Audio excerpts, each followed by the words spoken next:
मरकुस रचित सुसमाचार अध्याय 6। वहां से निकलकर वह अपने देश में आया और उसके चेले भी उसके पीछे गए।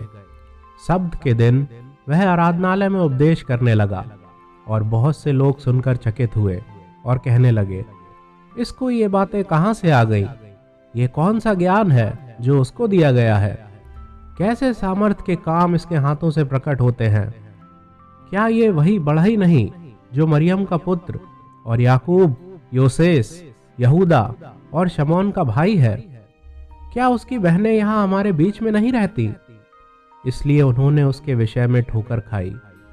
यीशु ने उनसे कहा, भविष्यद्वक्ता का अपने देश और अपने कुटुंब और अपने घर को छोड़ और कहीं भी निरादर नहीं होता।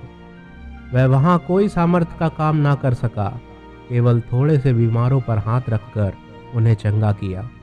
और उसे उनके अविश्वास पर आश्चर्य हुआ और वह चारों ओर के गांव में उपदेश करता फिरा।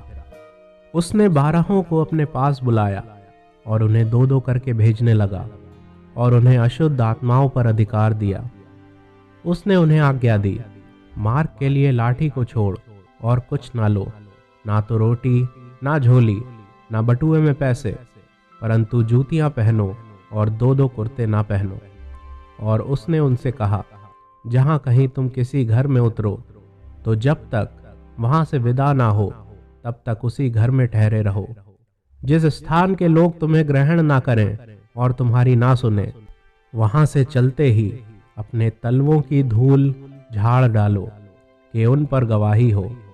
तब उन्होंने जाकर प्रचार किया कि मन फिराओ, और बहुत सी दुष्ट आत्माओं को निकाला और बहुत से बीमारों पर तेल मलकर उन्हें चंगा किया। हेरोदेस राजा ने भी उसकी चर्चा सुनी, क्योंकि उसका नाम फैल गया था। और उसने कहा, यूहन्ना बपतिस्मा देने वाला मरे हुओं में से जी उठा है, इसीलिए उससे ये सामर्थ्य के काम प्रकट होते हैं।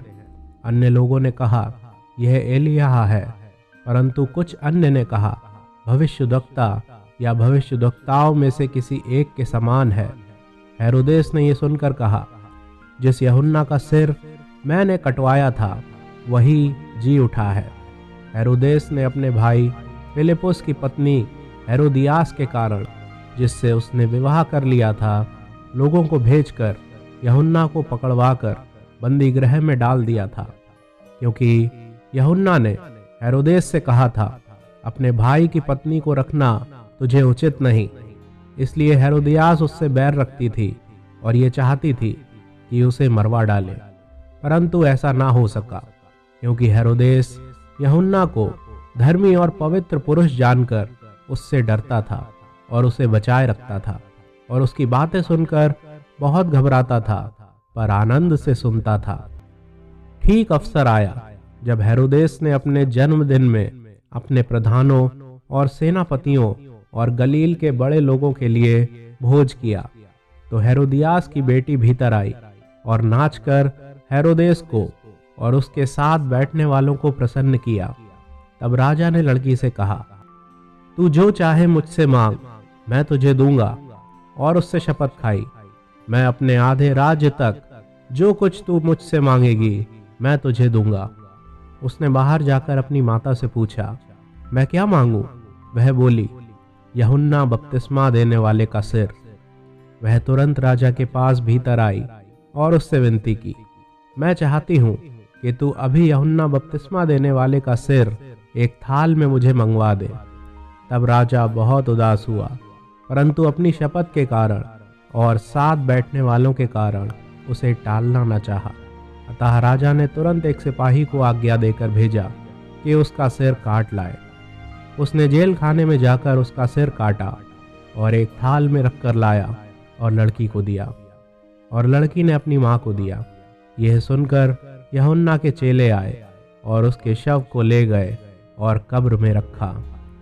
प्रेरितों ने यीशु के पास इकट्ठे होकर जो कुछ उन्होंने किया और सिखाया था सब उसको बताया। उसने उनसे कहा, तुम आप अलग किसी एकांत स्थान में चलकर थोड़ा विश्राम करो, क्योंकि बहुत लोग आते जाते थे और उन्हें खाने का अवसर भी नहीं मिलता था। इसलिए वे नाव पर चढ़कर सुनसान जगह में अलग चले गए। बहुतों ने उन्हें जाते देखकर पहचान लिया और सब नगरों में इकट्ठे होकर वहां पैदल दौड़े और उनसे पहले जा पहुंचे।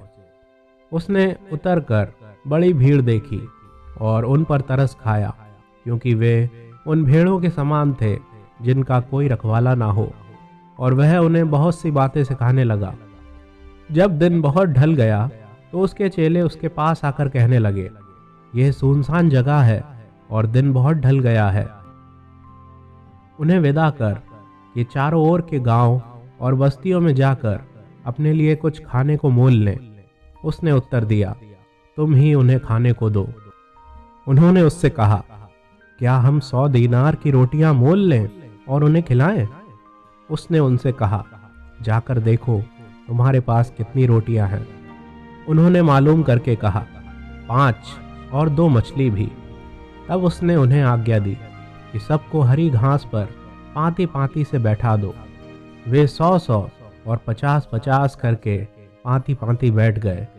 उसने उन 5 रोटियों और 2 मछलियों को लिया और स्वर्ग की ओर देखकर धन्यवाद किया और रोटियां तोड़ तोड़ कर चेलों को देता गया कि वे लोगों को परोसें, और वे 2 मछलियां भी उन सब में बांट दी। सब खाकर तृप्त हो गए और उन्होंने टुकड़ों से 12 टोकरियां भरकर उठाईं, और कुछ मछलियों में से भी। जिन्होंने रोटियां खाईं वे 5000 पुरुष थे। तब उसने तुरंत अपने चेलों को नाव पर चढ़ने के लिए विवश किया कि वे उससे पहले उस पार बैतसैदा को चले जाएं, जब तक कि वह लोगों को विदा करे। उन्हें विदा करके वह पहाड़ पर प्रार्थना करने को गया। जब सांझ हुई तो नाव झील के बीच में थी और वह अकेला भूमि पर था।